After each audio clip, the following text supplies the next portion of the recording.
Soyez les bienvenus dans ce nouvel épisode du Dessous des images qui nous emmène aujourd'hui en Syrie. Et plus précisément à Damas, dans l'enceinte du palais présidentiel, pour y regarder de très près le nouvel homme fort du pays, Ahmed al-Shara, également connu sous son nom de djihadiste, Abu Mohamed al-Joulani. Vous le découvrez ici, à l'antenne de la BBC, pour son tout premier entretien avec un grand média occidental, depuis le coup d'État qui lui a permis de mettre fin aux 54 années de dictature de la dynastie Assad. Alors, comment cet homme utilise-t-il son apparence pour installer la confiance?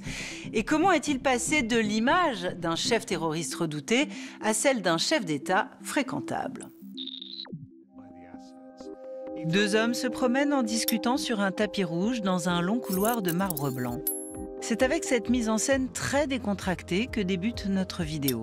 Elle a été enregistrée le 18 décembre 2024 à Damas, sur le mont Mezzeh, au cœur du palais présidentiel syrien, un édifice bâti par Hafez al-Assad, dans lequel son fils Bachar a reçu les dirigeants du monde entier pendant plus de 20 ans. C'est là aussi que 10 jours auparavant, les Syriens se sont précipités pour laisser éclater leur joie, dès l'annonce de la chute du régime. Le message se veut clair, le nouveau maître de Damas, c'est lui. Il arrive vêtu d'un manteau sur sa veste et d'une chemise bleu ciel qu'il porte sans cravate. Sa barbe est soigneusement taillée, autant de détails savamment préparés pour offrir au monde l'image d'un leader rassurant, une apparence en totale rupture avec l'image de chef de guerre sous laquelle il était connu.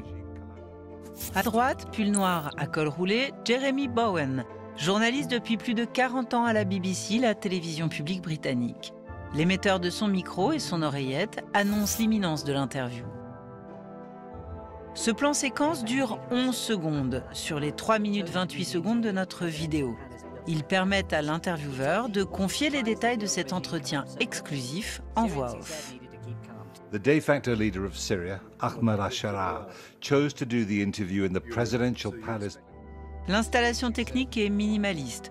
2 spots pour éclairer et 2 caméras offrant 2 axes différents, l'un vers Jeremy Bowen, l'autre vers le dirigeant syrien. La BBC a proposé plusieurs montages de cette interview, dont une version longue de 31 minutes, diffusée en langue arabe. Nina Al-Lami, chef du service chargé des mouvements djihadistes à la BBC, revient pour nous sur les coulisses de cette exclusivité. The whole idea of the interview was to go speak to al-Shara while he was leading the battles on the ground. So that's why Bowen actually went to Syria without having a suit or a tie prepared. And I think this really tells you how quickly events changed in Syria within really a matter of days. Après avoir pris Homs en seulement 24 heures et avoir contraint Bachar el-Assad à l'exil, les forces rebelles font tomber Damas. Leader du groupe HTC pour Hayat Tahrir al-Sham, le plus important de ces groupes rebelles, Ahmed al-Shara est accueilli en héros par tout un peuple. Devenu le nouveau visage du pays, cette interview fait partie d'un plan de communication parfaitement orchestré. Ahmed al-Shara s'est entretenu avec plusieurs journalistes occidentaux, mais celui-ci est le seul entretien filmé. Car il a un objectif, rassurer les chancelleries occidentales et montrer que son régime sera moins violent que sa prise de pouvoir. The Syrian population has lived together for thousands of years. We're going to discuss all of it. Shara and his group, Hayat Tahrir al-Sham or HTS, it is on the terror list in many countries. And so al-Shara is very keen to have his group and himself removed from that terror list because being delisted means that sanctions can be removed from Syria. Car sous son nom de guerrier, celui qui se faisait appeler Abu Mohamed al-Joulani fut avant tout un djihadiste, le très secret fondateur du front Al-Nosra, une branche d'Al-Qaïda créée en 2012. On le découvre publiquement pour la première fois, de dos, un an plus tard, la tête recouverte d'un turban, dans une interview avec la chaîne Al Jazeera. You could barely see al-Joulani. You could see a bit of him. And I think this really represented how al-Joulani was at the time. He was a low-profile figure. And then in July 2016, Nusra Front, through al-Joulani, announced its separation from Al-Qaeda. This was a video released by Nusra Front itself, and it showed for the first time, it revealed the face of Abu Muhammad al-Jawlani. People compared him to Osama bin Laden. Dès lors, il est activement recherché par les États-Unis qui sont prêts à offrir 10 millions de dollars pour toute information le concernant. En Syrie, sa stratégie est payante. Il assoit son autorité à Idlib, dans le nord-ouest du pays, et y installe même un gouvernement dès 2017. Il se montre proche de ses hommes, capable d'apparaître aussi bien en tenue de ville, pour visiter une foire du livre, qu'en habit traditionnel lors de ses rencontres avec les leaders tribaux. 7 ans à peaufiner son image pour se présenter comme un interlocuteur fiable au moment de renverser le régime de Bachar al-Assad. During the days of the offensive, we saw him in the center of the operations rooms, but then we saw a complete kind of departure from that militant image. That's why he's now constantly wearing a suit. وأدعوهم للنزول إلى الميادين للتعبير عن فرحتهم بذلك دون إطلاق الرصاص وترويع الناس. Now, on the 22nd of December, for the first time, al-Jawlani started wearing a tie. And this is quite significant because some very, very ultra-hardline conservatives, they consider a tie to be resembling the infidels, as they call it, or to be resembling a cross for Christians. And he was criticized for emulating the West, or emulating the infidels, as they said. Dans son nouveau costume de dirigeant syrien, Ahmed al-Shara répond de son passé et de celui de son organisation. We haven't committed any crimes that justify calling us a terrorist group.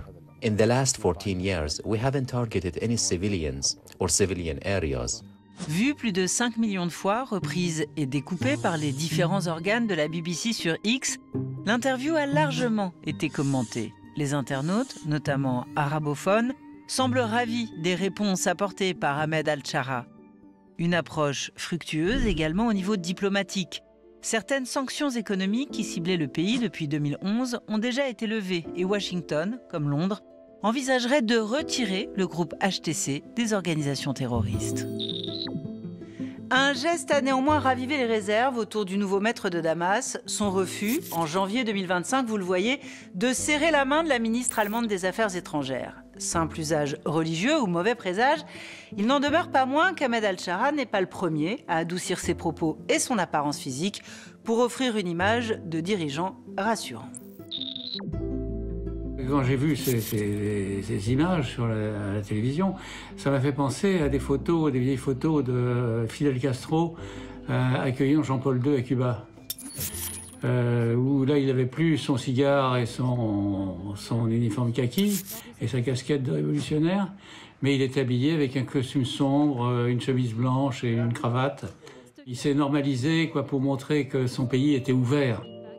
Revêtir un costume est devenu un signe d'appartenance aux régimes acceptables, car loin de l'habit militaire effrayant ou de la tenue traditionnelle, le costume rassure dans un monde occidentalisé. Il apparaît même comme l'habit des démocraties. Le coup d'État gabonais, quand le chef de la garde présidentielle lui-même a mis fin au régime, il était en tenue militaire. Quand il a prêté serment, peu de temps après le coup d'État, il était au palais présidentiel dans son uniforme de gala rouge vif. Et quelque temps après, il est allé à un sommet régional d'Afrique centrale. Et là, on l'a vu pour la première fois en costume civil. Il a fait diffuser aussi une photo où on le voyait dans la même tenue à son bureau présidentiel.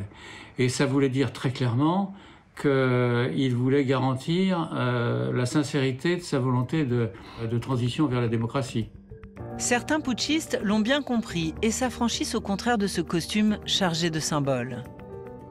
Sankara, c'était un des premiers à dénoncer la prédominance de la France dans les pays africains après les indépendances. Il est venu au sommet franco-africain de Vittel, mais il s'y est rendu avec une tenue militaire et le pistolet à la ceinture. Sankara a voulu décoloniser l'influence de la France dans son pays. Quand il s'habillait en tenue civile, il mettait des chemises artisanales en coton tissé à la maison par ses compatriotes. C'est des messages à la population, donc c'est quelque chose d'assez différent des questions de costumes sombres internationaux, etc. Ça permet d'assurer sa popularité. Le 29 décembre 2024, c'est à nouveau vêtu d'un costume et d'une cravate qu'Ahmed Al-Shara s'est présenté sur la chaîne de télévision saoudienne Al Arabiya. Il y a déclaré sa volonté d'assurer une transition démocratique, un processus qu'il entend mettre en place personnellement et dont la durée pourrait s'étendre sur au moins 4 ans. C'était une enquête de Mathis Lescane pour le Dessous des images. Salut à tous.